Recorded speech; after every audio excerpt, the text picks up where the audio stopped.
everyone, welcome back to another YouTube video, and in this video I'll be showing you guys how to make Google Drive work 10 times faster on iPhone hidden settings. First of all, enable background app refresh by going to settings and then search for settings, go to general and then go for background app refresh, and make sure you have toggled the option on for Google Drive, and then allow drive to use cellular data if needed.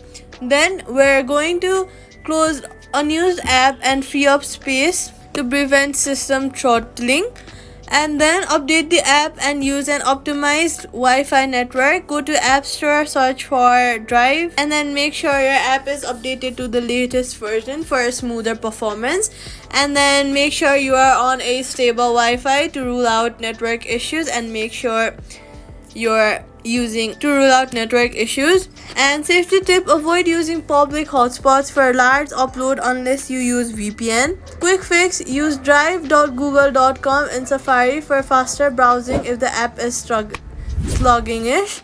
And that's it. Subscribe for more fixes and tutorials.